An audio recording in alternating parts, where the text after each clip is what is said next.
The Strait of Hormuz is only 21 miles wide at its narrowest point, yet nearly 1/5 of all the oil on Earth flows through this thin ribbon of water every single day. Tankers move through it like beads on a string, slow, heavy, impossible to hide. To the north lies Iran, bristling with missiles, radars, and fast attack boats. For decades, Tehran had promised the world that one day, when it chose, it would close this strait and choke the global economy. Most of the world dismissed it as bluster, but on one bright afternoon Iran decided to prove it at 11:00 a.m. Under a sky so clear it looked artificial, the American destroyer USS Mason entered the Strait of Hormuz. Behind it followed the oil tanker Pacific Endeavor, a floating skyscraper of steel carrying millions of barrels of fuel for global markets. This was not a war convoy. It was a statement. International waters were still open, and the U.S. Navy would make sure they stayed that way. Captain Sarah Mitchell stood on the bridge of the Mason watching the Iranian coastline slide by. Through binoculars, her crew could see radar dishes turning, missile batteries camouflaged along the hills, and patrol boats idling in their harbors. The strait was quiet, but it was the kind of quiet that comes before something breaks. At 12:15 p.m., Iranian coastal radar systems came fully alive. The beams locked onto Mason with the steady pulse of targeting signals. Iranian operators were no longer watching, they were aiming. By 1:47 p.m., satellites detected movement at Bandar Abbas. 12 fast attack boats launched simultaneously, speeding out of port in tight formations. Minutes later, 3 Iranian missile corvettes followed them, heavier, slower, but carrying far more firepower. Along the coast, 6 anti-ship missile batteries began powering up, their launch rails angling toward the sea. From Iran's perspective, the geometry was perfect. One American destroyer trapped in the narrowest choke point on Earth. No room to maneuver, no place to run. A tanker close enough to be seized once the warship was gone. They believed they had built the ultimate kill zone. At 2:35 p.m., the warning reached Mason. Intelligence confirmed what her own sensors were already showing. Iran was preparing to attack. Captain Mitchell gave the order. General quarters, all hands to battle stations. This is not a drill. The crew moved with practiced speed, missile hatches opened, radar screens flooded with contacts. The ship's Aegis combat system began tracking dozens of threats at once. The Mason was ready, but she was still one ship, surrounded. At exactly 2:52 p.m., the trap snapped shut. From the Iranian coastline, 8C-8, 102 anti-ship missiles leapt into the sky, dropping to wave, top height as they accelerated toward their target. Almost simultaneously, the fast attack boats launched 4 smaller missiles. From the corvettes came 6 more heavy weapons, 38 missiles, all converging on a single American destroyer. The sky over the Strait of Hormuz filled with white contrails and shimmering heat signatures. Every missile was visible in the brilliant afternoon sun. Every one of them was aimed at USS Mason. Engage, Captain Mitchell ordered. The destroyer answered with a storm of defensive fire. SM-2 interceptor missiles streaked upward, colliding with incoming threats in violent flashes of light. The phalanx close in weapon systems spun up, spewing thousands of rounds per minute, tearing apart missiles that slipped through the first layer of defense. Explosions bloomed around the ship like fireworks. But even the best defenses cannot stop everything. One missile broke through and slammed into the Mason's forward section. Another detonated near the aft. Flames erupted. Smoke poured into the sky. The ship was wounded, but she was not dead. Iranian observers on shore saw the smoke and believed they had won. They were wrong, because while Iran had been setting its trap, the United States had been watching everything. 60 miles away, the aircraft carrier USS Dwight D. Eisenhower had already launched its fighters. 8 F/A-18 Super Hornets came screaming over the strait at nearly the speed of sound, their silhouettes cutting across the blue sky like blades. The pilots could see the battle from miles away, the burning destroyer, the swarming boats, the missile plumes. They did not hesitate. 16 Harpoon anti-ship missiles dropped from their wings. Seconds later, all 3 Iranian corvettes were struck. Massive fireballs erupted as the missiles punched through their hulls. Ships that had taken years to build were turned into wreckage in moments, sinking beneath the surface in full view of the Iranian coast. The Super Hornets then turned their cannons on the fast attack boats. Precision fire ripped through them one by one. What had been a swarm became debris and oil slicks. At the same time, the 8 Tomahawk cruise missiles fired by Mason reached the Iranian coast. They slammed into the missile batteries that had launched the attack. Radar towers collapsed. Launchers vanished in geysers of fire and dirt. Iran's coastal strike capability disappeared in minutes, but the response was still building. High above, 2 B-1B Lancer bombers opened their bomb bays. 40 8 GPS-guided JDAM bombs fell through the clear afternoon sky and struck Iranian naval bases, command posts, ammunition depots, and radar stations. Entire facilities vanished under rolling waves of explosions. Then the sea itself joined the fight. 3 American submarines, silent, invisible until now, rose just enough to fire. Tomahawk missiles erupted from the water, racing toward Iranian naval headquarters in Bandar Abbas. The building that had coordinated the ambush was obliterated in a series of thunderous blasts. The officers who ordered the attack never even saw what hit them. In less than an hour, Iran's naval power in the Strait of Hormuz had been erased. 12 fast attack boats lay on the seabed. 3 corvettes were gone, missile batteries were smoking craters, command centers were rubble, more than 50 military facilities had been destroyed. The tanker Pacific Endeavour continued its transit untouched. USS Mason, scarred and blackened, still floated. Iran had believed it was about to humiliate the United States. It believed one destroyer could be overwhelmed, captured, or sunk in the narrow waters of the strait. What it discovered instead was something far more terrifying.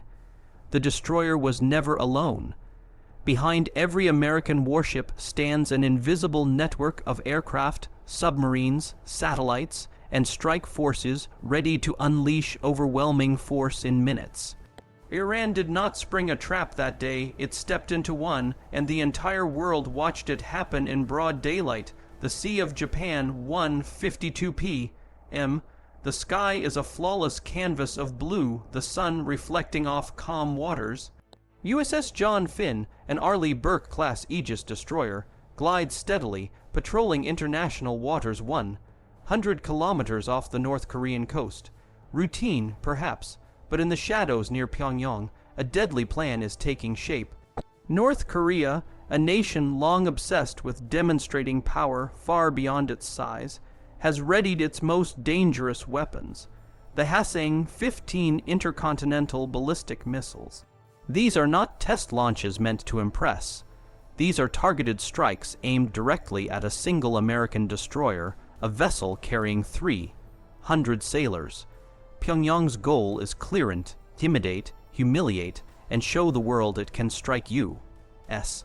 Navy ships with nuclear-capable ICBMs at 11:30 a.m. USS John Finn continues its patrol. Intelligence analysts in the U.S. have been monitoring unusual activity at multiple North Korean ICBM sites.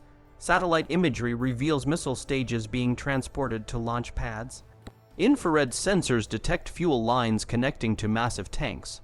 North Korea is preparing for war, and they have chosen a target. By 1:35 p.m., North Korean command confirms readiness. 2 Hwasong-15 missiles are vertical on their pads, aimed southeast, toward John Finn, not the usual open ocean testing area. For the first time, the stakes are real.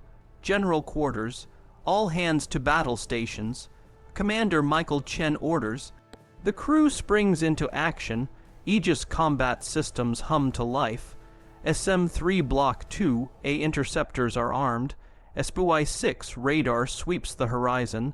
The destroyer is built for this exact moment, to intercept ballistic missiles, even nuclear, capable ICBMs. At 1:52 p.m., North Korea launches. Pillars of fire and smoke erupt from the launch pads. The missiles streak skyward at unimaginable speeds. In that instant, the world watches as the destroyer becomes the target of the most powerful weapons North Korea possesses. But the Americans are ready. The first SM-3 interceptor launches from John Finn's vertical cells, Mach 15 streaking into the stratosphere. Seconds later, the second interceptor follows, mid-course phase engagement. Kinetic kill vehicles separate, small thrusters fine-tune their paths, sensors lock on at 1:56 p.m. The first Hwasong-15 missile is obliterated in space. 30 seconds later, the second meets the same fate.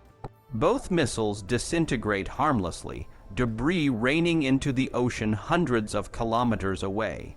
In those moments, North Korea's strategy collapses. The destroyer remains untouched. Not a single sailor injured. Not a single weapon lost, but the U.S. response has only begun. B-1B Lancer bombers orbiting 60 miles away receive flash alerts. The moment the missiles were fired, 11 North Korean missile facilities were already targeted for elimination. 8 cruise missiles, precision, guided, stealth, are released, each with one goal: destroy North Korea's ICBM infrastructure before it can strike again. Simultaneously, 6 F-15E Strike Eagles take off from Kadena Air Base, each armed with precision, guided munitions. 4 South Korean F-15KS join the assault, carrying GPS-guided bombs. Underwater, USS Michigan, an Ohio-class strike submarine, surfaces just enough to fire 60 Tomahawk missiles at hardened North Korean bunkers and missile storage sites. B-52 Stratofortress bombers from Guam enter the fray with 72J DAMs targeting command centers. Within minutes, the coordinated strike unfolds like clockwork. 12 radar and missile installations explode in synchronized detonations. Launch sites Alpha and Bravo, responsible for firing the ICBMs, are reduced to rubble. Assembly plants, storage bunkers, and control centers vanish. Underground bunkers collapse, taking 6 Hwasong-15 missiles with them. Command staff casualties are high, coordination capability is annihilated. In just 36 minutes, North Korea's entire Western ICBM infrastructure is destroyed. The program, painstakingly developed over decades, suffers a setback of 5 to 7 years. 670, 2 personnel dead, not one American aircraft or ship harmed. The Sea of Japan is silent again. USS John Finn continues its patrol, the destroyer now a symbol of resilience and dominance. The missiles that could have changed the balance of power never left the stratosphere. North Korea intended to intimidate. They failed spectacularly. This was Operation Steel Rain, the most advanced missile defense and counterstrike the region had ever seen. A single American destroyer became the focal point of a global display of military precision, technological supremacy, and strategic coordination. The world witnessed what happens when North Korea fires at U.S.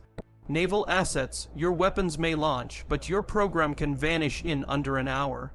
In the aftermath, analysts would marvel at the perfection of the execution. 2 nuclear capable ICBMs destroyed in space, 11 primary launch and support facilities obliterated, 0 casualties on the American side. Every asset deployed, from submarines to bombers, performed flawlessly, every calculation precise, every strike surgical. North Korea's message was clear: we can hit American ships. The U.S. response was louder: if you do, your program, infrastructure, and leadership vanish. For the sailors aboard USS John Finn, it was a routine patrol turned into a real-world test of courage, training, and technology. For the world, it was a vivid reminder: freedom of navigation in international waters is protected, and attempts to challenge that come with catastrophic consequences. By 2:28 p.m., the strikes are complete, the missiles are gone, the facilities destroyed. North Korea humbled in less than 40 minutes. USS John Finn, undamaged, sails onward. Its crew, aware of how close the world came to disaster, resumes patrol. The Sea of Japan returns to its deceptive calm, hiding the extraordinary battle that just occurred above and below its waves. Operation Steel Rain proves a single truth: never underestimate the combination of American technology, precision, and readiness. Never launch nuclear capable ICBMs at U.S. ships, and never forget that in a matter of minutes the tables can turn from terror to total annihilation. The world saw it, North Korea learned it, and USS John Finn sailed away, victorious, untouched, and ready for the next challenge. The Strait of Hormuz, 2:52 p.m. Broad daylight, crystal clear visibility. USS Mason, an Arleigh Burke-class guided missile destroyer, escorts the massive oil tanker Pacific Endeavour through Iranian controlled waters. Routine mission? Hardly. In these 21 miles of strategic chokepoint, Iran controls the northern coast, claiming authority over the strait and threatening to close it to the world's oil supply. On this day, Tehran is ready. Coastal radar locks on, 6 anti-ship missile batteries activate, 12 fast attack boats launch from Bandar Abbas, while 3 missile corvettes maneuver into intercept positions. Iran's plan is audacious: trap the destroyer, seize the tanker, humiliate America, and control global oil markets. For Iran, it seems perfect, the ultimate killbox. Captain Sarah Mitchell, commanding officer of Mason, understands the risk. Her crew moves with precision, battle stations manned, weapons systems at full readiness. Intelligence reports confirm elevated Iranian activity. The world watches from above, reconnaissance satellites, drones, and radar tracking every movement. At 2:52 p.m., Iran strikes. 8 supersonic C-8. 102 missiles erupt from coastal batteries, vapor trails streaking across the sky. Simultaneously, the 12 fast attack boats launch 4 smaller missiles. The 3 corvettes fire 6 more, 30, 8 missiles inbound targeting a single American destroyer, the largest anti-ship missile barrage since World War II. Engage. All defensive systems engage. Captain Mitchell commands. Mason's Aegis combat system instantly activates. SM-2 interceptor missiles streak skyward, white contrails cutting against the blue sky. Explosions illuminate the afternoon as the first missiles are destroyed. The destroyer's last line of defense, the Phalanx close-in weapon systems, rain down 500 rounds per minute, detonating incoming missiles within meters of the ship. Despite their sophistication, 2 Iranian missiles penetrate the defenses, striking the forward and aft sections of Mason. Fires erupt, black smoke spiraling into the clear sky. Casualties occur, but the crew remains disciplined and determined. Damage assessment begins even as counterstrikes are authorized. 8 Tomahawk cruise missiles launch from Mason's vertical launch cells, targeting Iranian coastal missile batteries. Each missile programmed for surgical strikes. The 12 fast attack boats draw closer. Mason's 127 mm deck gun rotates, firing precision rounds. Explosions engulf the first boats. The second and third are consumed in fire and debris. The corvettes continue advancing, unaware of the air assault coming. Within 60 seconds, 8 F/A-18 Super Hornets from the USS Dwight D. Eisenhower streak across the sky at 600 knots, their targets the remaining corvettes and fast attack boats. 16 AGM-84 Harpoon missiles blaze trails in the afternoon sun, striking with pinpoint accuracy. Explosions tear the corvettes apart. The fast attack boats are reduced to smoldering wrecks. Simultaneously, USS Mason's Tomahawks reach their targets. 6 Iranian missile batteries obliterated in synchronized detonations. Radar and command centers vaporized, command infrastructure decimated. Within 4 minutes, Iran's coastal missile capability is eliminated, but the Americans are not done. 2 B-1B Lancer bombers orbiting at 40,000 feet receive targeting data. 8 J dams descend with GPS precision, obliterating every naval facility, ammunition depot, radar station, and barracks within 100 kilometers. Explosions cascade across the coastline, flames visible for miles. 3 American submarines, USS Toledo, USS Helena, and USS Alexandria, emerge from stealth. Vertical launch tubes fire 12 Tomahawks targeting the Iranian naval headquarters in Bandar Abbas.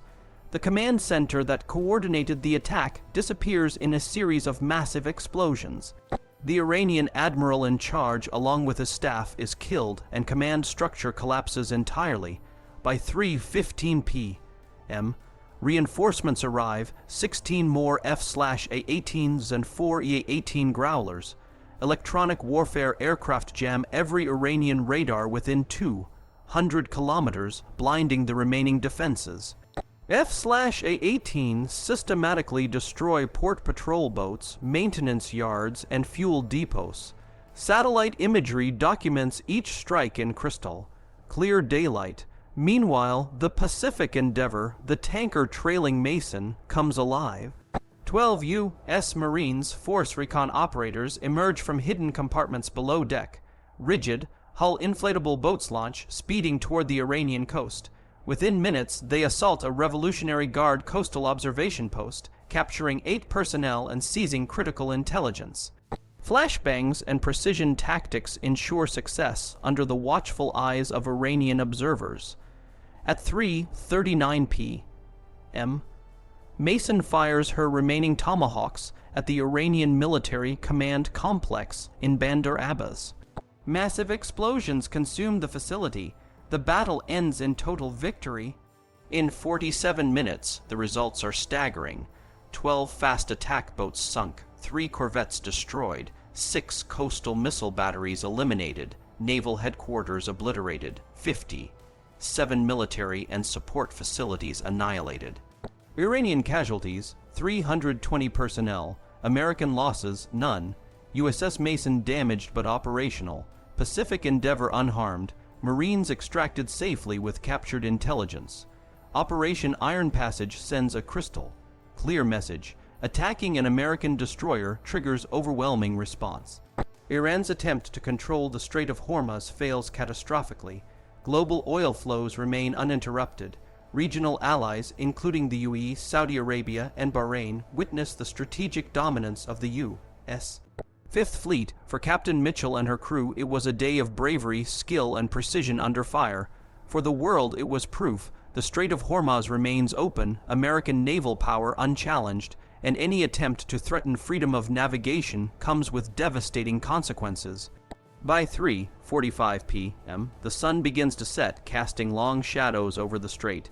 Smoke rises from the destroyed Iranian facilities, a testament to the destructive precision of modern warfare. USS Mason sails onward, escorting Pacific Endeavor safely through international waters. Operation Iron Passage has rewritten the rules of engagement. 1 destroyer, 1 escort mission, 47 minutes of unrelenting tactical brilliance, and total American victory in daylight for the world to see. The strait remains open. The U.S. Navy remains dominant. Iran has been decisively humbled. Never attack an American destroyer. Never underestimate the Fifth Fleet. And always remember, every move in daylight is visible, every failure documented, and every strike met with overwhelming response. The Strait of Hormuz, 2:52 p.m., broad daylight, perfect visibility. USS Mason, a guided missile destroyer, glides through the narrowest, most strategically critical point on Earth, escorting the oil tanker Pacific Endeavor through Iranian controlled waters. For decades, Iran has claimed authority over these 21 miles of choke point, threatening to close it and strangle the global oil supply. Today, those threats become reality, or so Tehran believes. Along the northern coast, Iranian radar locks on. 6 advanced anti-ship missile batteries activate. 12 fast attack boats launch from Bandar Abbas, moving at high speed to intercept. 3 missile corvettes, bristling with weaponry, maneuver toward the strait. Iran's plan is audacious. Overwhelm the destroyer with simultaneous attacks, seize the tanker, humiliate the United States, and flex power over the world's oil lifeline. The kill box seems perfect, but Iran has miscalculated. USS Mason is not alone. 3 American submarines shadow below, hidden in the blue depths. 60 miles away, the USS Dwight D. Eisenhower Carrier Strike Group readies 8 F/A-18 Super Hornets. The tanker itself conceals 12 Marine Force recon operators, poised for action. Every Iranian missile battery is already mapped and targeted by orbiting B-1B bombers. This isn't just a convoy escort. This is a trap waiting to turn into a decisive counterstrike. At 2:52 p.m., the ambush begins. 8 supersonic C-8, 102 missiles rise from coastal batteries cease, skimming trails glinting in the sunlight. The 12 fast attack boats launch 4 smaller missiles simultaneously, while the 3 corvettes fire 6 more. 8 missiles hurtle toward Mason in a deadly synchronized barrage, the largest anti-ship missile assault since World War II. Captain Sarah Mitchell commands calmly, engage, all defensive systems engage. Mason's Aegis combat system instantly scans the sky. SM-2 surfaced, where interceptors streak upward, radar-guided, intercepting the first wave. Brilliant explosions illuminate the bright afternoon. The Phalanx Soyuz activates 400-500 rounds per minute, intercepting missiles mere meters from the hull. 2 missiles penetrate, one strikes the forward section, another aft. Fires erupt, black smoke spiraling into the blue sky. Casualties occur, but the crew holds firm, fighting amidst chaos. Damage assessment begins as Mason prepares its counterstrike. 8 Tomahawk cruise missiles launch from Mason's vertical cells, heading for Iranian coastal missile batteries. Simultaneously, the 127 mm deck gun rotates, firing precision rounds at the fast attack boats. Explosions consume the first vessels, debris rains across the strait. The 3 corvettes continue toward the destroyer, unaware of the air assault approaching. Within seconds, 8 F/A-18 Super Hornets roar overhead, traveling at 600 knots. Their targets, corvettes and fast attack boats. 16 AGM-84 Harpoon missiles streak through the sunlight, exploding upon impact. Corvettes shatter in brilliant fireballs. The remaining attack boats are engulfed and eliminated one by one. Meanwhile, Mason's Tomahawks hit their coastal targets, 6 missile batteries obliterated in synchronized detonations.